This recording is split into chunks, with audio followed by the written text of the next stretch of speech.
आदरणीय सुरेंद्र शर्मा जी और मंच पर सीता जी, ममता जी, सरिता जी और चिराग और यहाँ बैठे आप सब। ये बात मैंने पूछा था विभा जी से, मैंने कहा कि कुछ नए लोग भी होंगे क्या?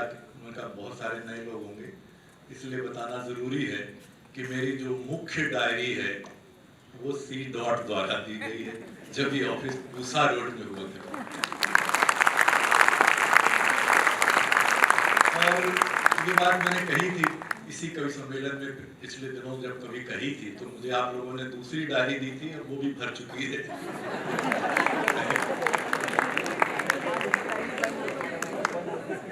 वो अंदर सब समझदार लोग हैं।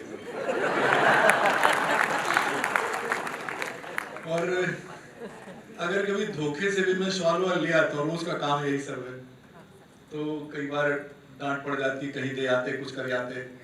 ये शॉल बहुत दिनों बाद ऐसा मिला जिसको मैं घर ले जाऊंगा। तो कहने का मतलब ये था, जैसे आप प्रवेश करते हो तो वहां से लेकर जो रंगोली, ये सारा कुछ इतना भव्य होता है।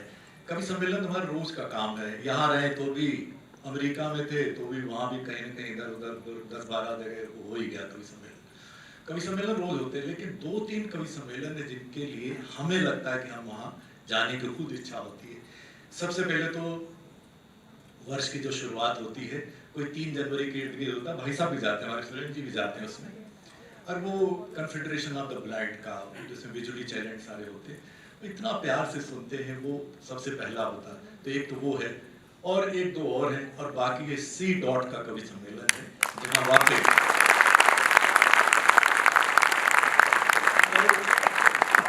इस कवि सम्मेलन की सबसे खास बात ये है कि यहाँ अच्छी कविता भी बिना डरे सुनाई जा सकती है।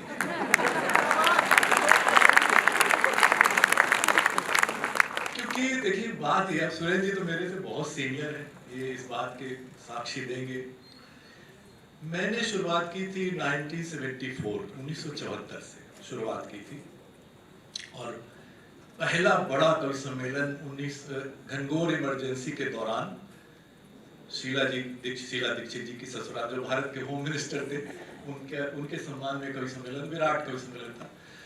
तो बहुत वो जमाना ऐसा था जब कमजोर लिखने वालों के हाथ पैर कांपते थे मंच पे जाने पे। अभी माहौल ऐसा बिगड़ गया है कि जो अच्छा लिखते हैं उनके हाथ पांव कांपते हैं मंच पर जाने पे। तो बहरहाल एक बात तो विभा जी ने परिचय बता दिया था इस सबका लाइव, क्योंकि वो ये तो मीडिया की देन है, आकाशवाणी की देन है कि 11 प्रधानमंत्रियों से मिलने, देखने या संवाद करने का अवसर मिला। कुछ एक के साथ संयोग था कि वो जो भूतपूर्व प्रधानमंत्री, उनके साथ मंच साझा करने का भी, गुजराल साहब, VP सिंह वगैरह, तो वो मिला। लाइव करना तो संभव नहीं था, मतलब वो तो फिर होता कि मैं नेहरू जी का लाइव, उसके लिए तो मुझे अपनी उम्र पूरी बहुत ज़्यादा बढ़ानी पड़ जाती, वो नहीं। लेकिन हाँ, मिलने का सौभाग्य 8 राष्ट्रपतियों और 11 प्रधानमंत्रियों से मिलने का सौभाग्य मिला। जी, कविता की तरफ आता हूँ। बहुत अच्छा किया जो चिराग ने एक विज्ञान कविता सुनाई। C. में हूँ इसलिए छोटी सी विज्ञान कविता भी सुनाऊंगा, लेकिन यहाँ से शुरू करता हूँ। जैसे आकाशवाणी की सिग्नेचर ट्यून होती, ये मुक्तक तो मैं जरूर सुनाता हूँ। सिग्नेचर ट्यून जैसे ही समझिए, सुना हुआ होगा बहुतों का। अब ये कई दफे ऐसा भी हो जाता, मैं कहीं बैठा था, वो प्रतियोगिता चल रही थी, जो संचालक महोदय थे तो उन्होंने ये मुक्तक सुना दिया। तो जब वो सुना दिया, सबको बुला रहे थे, तो मुझे सुनाया। फिर मैंने पूछा ये मुक्तक किसका है? बोले ये नीरज जी का है। तो मैंने कहा भाई ये मेरा है। तो सुनेगा।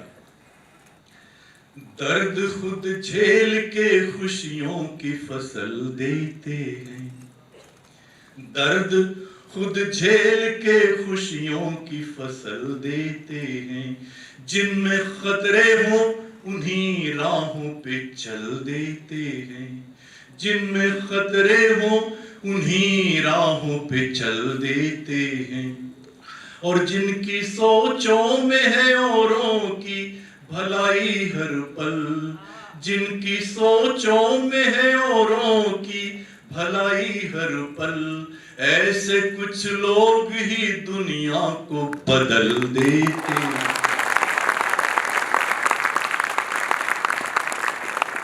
और दो तीन मुक्तक और, लेकिन मैं सीधे सीधे सुनाऊंगा, समय बचाऊंगा, गाने में समय जाता है। बिल्कुल ताजा मुक्तक है, कहीं नहीं सुनाया है। भाई साहब सुनिएगा, आप सब सुनिएगा कि चाहे जितना निडर बने सब, मन ही मन में डरते हैं। दुनिया में 4000 धर्म है कम से कम, कि चाहे जितना निडर बने सब, मन ही मन में डरते हैं। तभी किसी अज्ञात पात्र में शक्ति अपरिमित भरते हैं। तभी किसी अज्ञात पात्र में शक्ति अपरिमित भरते हैं। लाखों देवी और देवता, लाखों पूजा घर, लेकिन सच तो ये है हम सब अपने डर की पूजा करते हैं।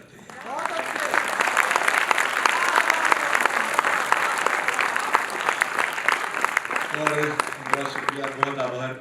एक होती फील्ड टेस्टिंग, हमारे सिखाया जाता था कि कोई प्रोग्राम होना तो फील्ड टेस्टिंग कर लो, किसी को सुना दो, उससे फीडबैक ले लो। ये फीडबैक मिल गया, मुक्तक पास हो गया, बहुत शुक्रिया। एक हमारी विभा जी जब यहाँ परिचय दे रही थी, बोल रही थी, बहुत अच्छी बात कर रही थी, भीतर की संवेदना बचाने की बात। तो एक मुक्तक ये भी सुन लीजिए कि कोठियां कारें बड़ा नाम व ऊंचे ओहदे, कोठियां कारें बड़ा नाम और ऊंचे ओहदे, कामयाबी को ये माना कि सब जरूरी है, कामयाबी को ये माना कि सब जरूरी है। अच्छे इंसान अगर आप न बन पाए तो सारी उपलब्धियां बेकार हैं, अधूरी।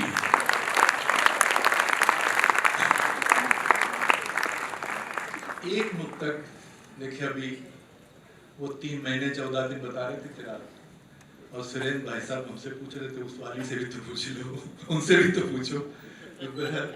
तो बहरहाल ये नोक-झोंक चलती रहती है, लेकिन मैं एक मुक्तक बहुत हमारे भारत की पत्नियों के लिए, गृहस्थी की चक्की में पिसते पिसते पहला सफेद बाल देख के जो परेशान होती है, उनके लिए मुक्तक सुनाना चाहूंगा कि समय के साथ बढ़ती उम्र से कैसी निराशा है, समय के साथ बढ़ती उम्र से कैसी निराशा है।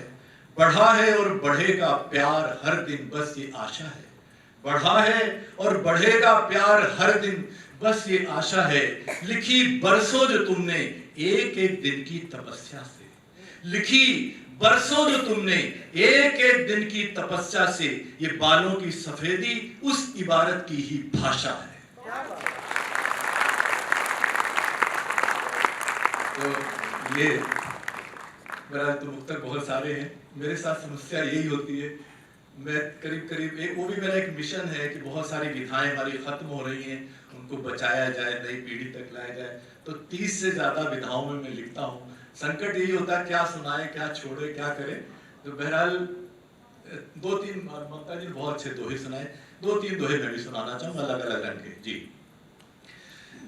पहला दोहा ये है कि हर ग्रह पर इंसान को खोज रहा विज्ञान, हर ग्रह पर इंसान को खोज रहा विज्ञान, मैं अपने ही शहर में खोज रहा इंसान।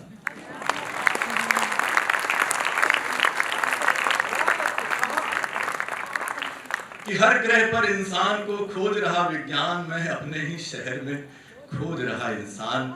बहुत अलग अलग रंग के दोहे हैं। एक व्यंग का ये दोहा सुन लीजिए कि खतरे पर मत ध्यान दे, सेल्फी पर दे ध्यान। कि खतरे पर मत ध्यान दे, सेल्फी पर दे ध्यान, अजर अमर है आत्मा, निकल जान दे जा।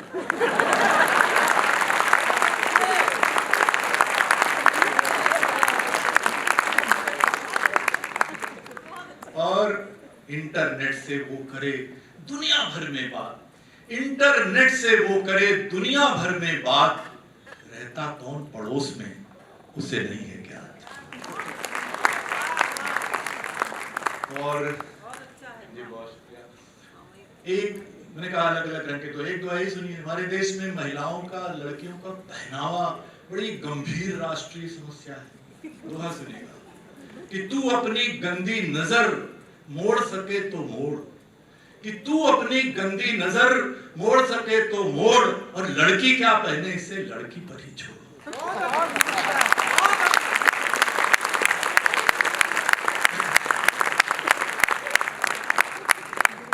बहुत सारे दोहे, दो दोहे और सुनिएगा।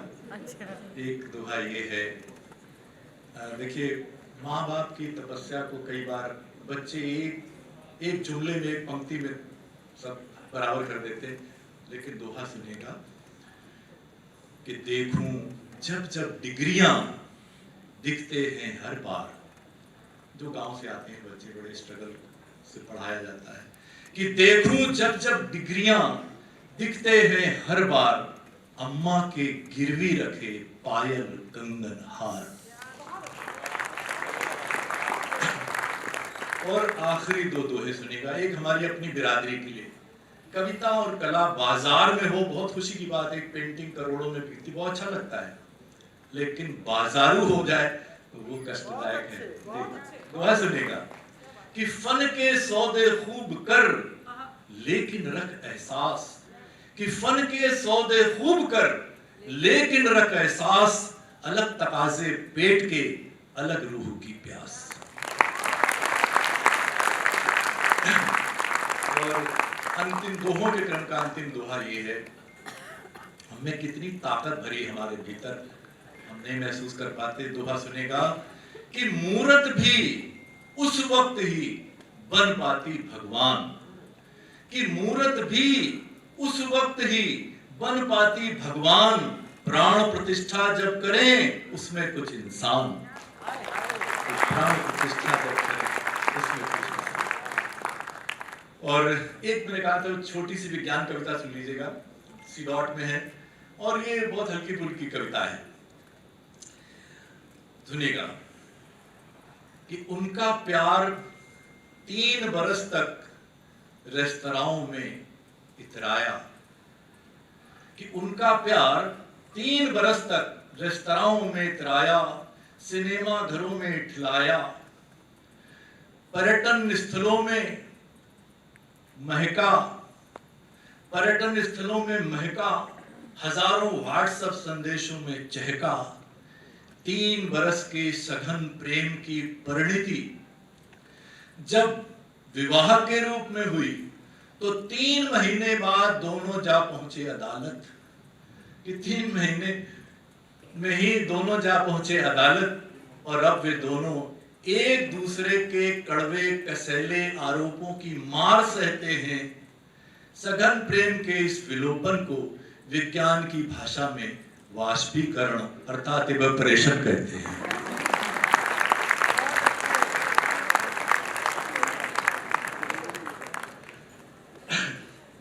चलिए, तो ये विज्ञान कविता भी हो गई, और अब गजल से समापन करूंगा।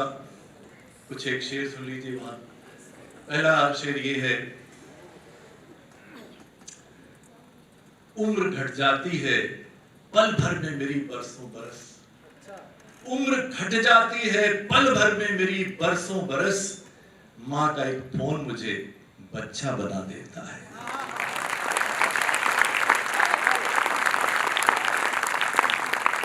और एक शेर यूं कि बुजुर्गी कब न जाने आबसी चुपचाप यूं मुझ में, बुजुर्गी कब न जाने आबसी चुपचाप यूं मुझ में, मेरी आवाज में मेरे पिता के स्वर निकलते हैं।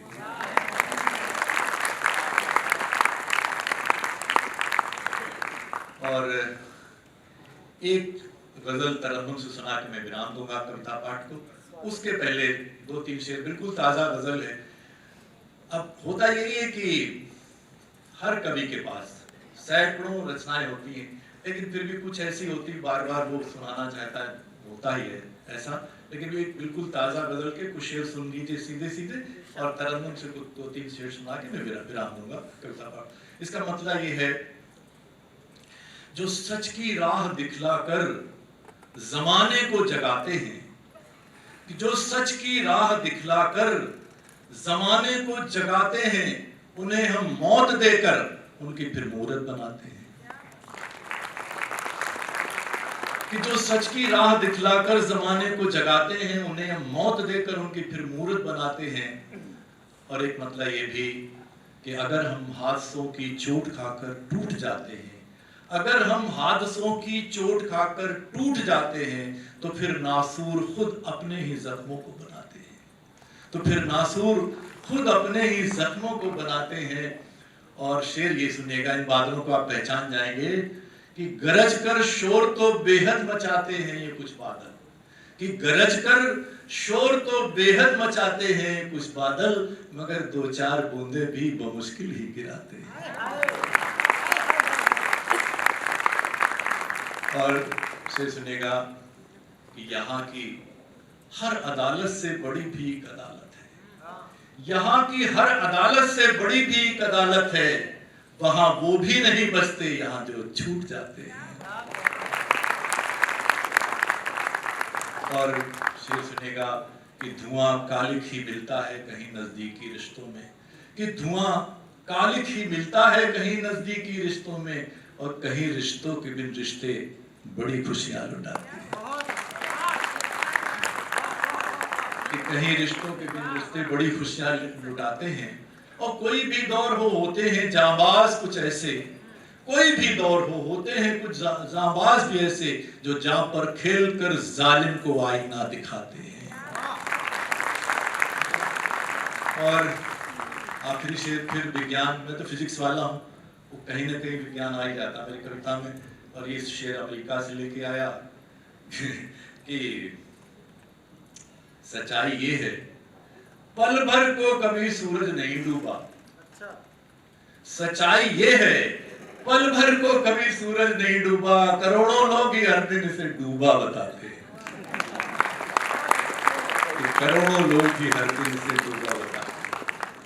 और एक आखिरी में एक गजल के कुछ शेर जो वो तरन्नुम से मेरी बहुत प्रिय गजल है, और इसमें सरिता जी बैठी इसलिए और मन कर गया। इसका जो मतलब था तो सरिता जी ने उसमें को करेक्शन किया मेरा था सुझाव जी, सुनिएगा। इसका मतलब ये है, यहाँ भी विज्ञान आ गई। न जाने चांद पूनम का ये क्या जादू चलाता है, न जाने चांद पूनम का ये क्या जादू चलाता है, कि पागल हो रही लहरें, कि पागल हो रही लहरें, समुंदर कसमसाता है, न जाने चांद पूनम का।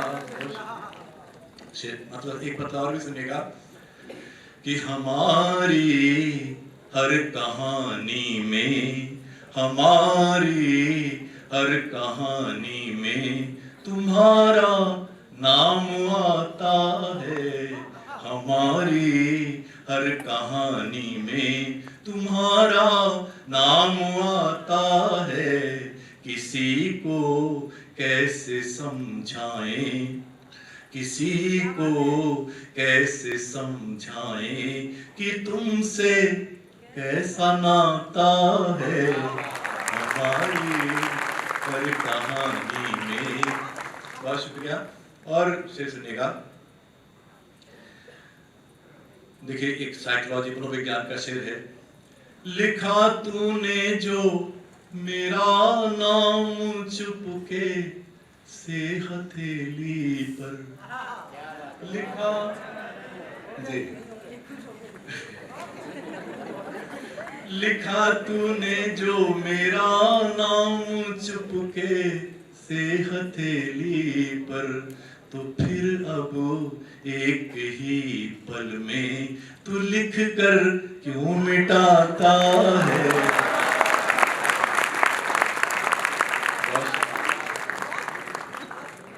बहुत शुक्रिया। और शेर सुनेगा जी, बड़ी सादा सी बात है वैसे, लेकिन मैंने देखा यूरोप के देशों में बड़ी हंगामा मच जाता था, अभी भारत में इतनी बिगड़ी स्थिति नहीं है। शेर सुनिएगा, जिसे चींटी से लेकर चांद सूरज सब सिखाया था, जिसे चींटी से लेकर चांद सूरज सब सिखाया था, वही बेटा बड़ा होकर, वही बेटा बड़ा होकर सबक मुझको पढ़ाता है। हमारी बहुत शुक्रिया जी। और जिसे चींटी से लेकर चांद सूरज सब सिखाया था, वही बेटा बड़ा होकर सबक मुझको पढ़ाता है। और ये शेर जो आप लोग निभाते हैं, शेर पे अमल करते हैं आप लोग बाकायदा। जरा सी परवरिश भी चाहिए हर एक रिश्ते को, जरा सी परवरिश भी चाहिए हर एक रिश्ते को। अगर सींचा नहीं जाए, अगर सींचा नहीं जाए तो पौधा सूख जाता है।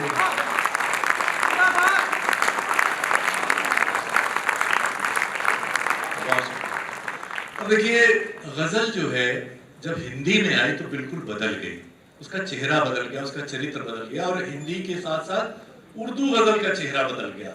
अब एक शेर किसी जमाने में किसी ने लिखा, ऐसा फिराक, ये ऐसा फिराके यार में रोया मैं रात भर, प्रेमिका के वियोग में इतना ज्यादा रो लिए कि ऐसा फिराके यार में रोया मैं रात भर, बिस्तर पे मेरे हो गया पानी कमर कमर।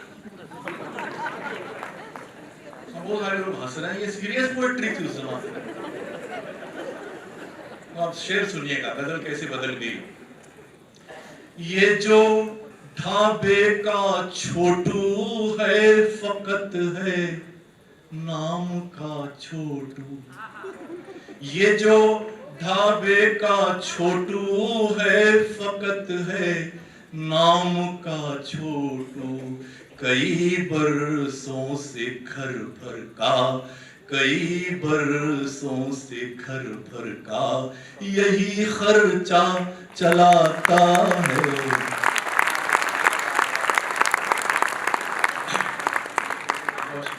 बहुत शुक्रिया। और देखिए, इशारों में कविता में बात होती है, और कवि अपनी बात कहने से नहीं चूकता कभी भी। सुनिएगा, नहीं है बेईमानी करिए बादल की तो फिर क्या है, नहीं है बेईमानी करिए बादल की तो फिर क्या है। मरुस्थल छोड़ कर जाने कहाँ पानी गिराता है, हमारी हर कहानी में जी। और पूरी जिंदगी मीडिया में कटी है, इसलिए ये शेर सुन लीजिए। छुपा लो लाख पर्दों में लगा लो लाख तुम पहरे, छुपा लो लाख पर्दों में लगा लो लाख तुम पहरे।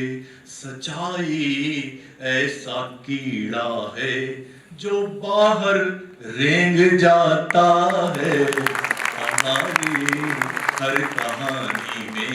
और एक शेर बिल्कुल अलग रंग का, ये भी सुन लीजिएगा। सियासत में सच्चाई की कोई कीमत नहीं होती, बस सियासत में सच्चाई की कोई कीमत नहीं होती। जो सबसे बढ़ के झूठा हो, जो सबसे बढ़ के झूठा हो वो बाजी मार जाता है।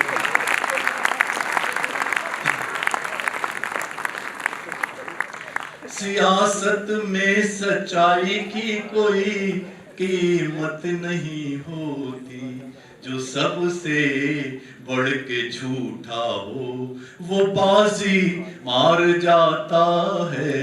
और दो शेर आखिरी की ओर सुनिएगा।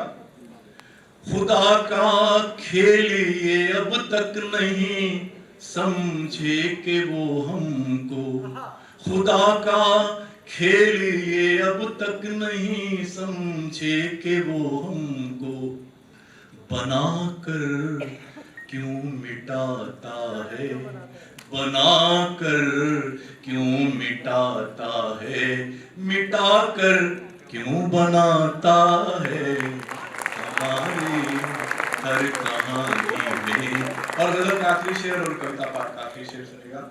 हमारे हर घर से एक बेटा बेटी सब निकले हैं, कोई डॉलर कमाने, कोई पाउंड कमाने, कोई यूरो कमाने। सुनेगा। वो बरसों बाद आकर कह गया फिर जल्दी आने को, वो बरसों बाद आकर कह गया फिर जल्दी आने को।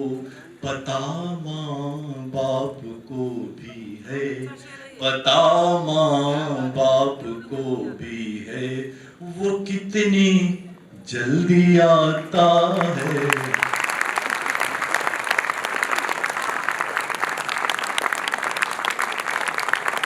वो बरसों बाद आकर कह गया फिर जल्दी आने को। पता माँ बाप को भी है, वो कितनी जल्दी आता है। हमारी हर कहानी में तुम्हारा नाम आता है। किसी को कैसे समझाएं कि तुमसे कैसा नाता। बहुत बहुत शुक्रिया।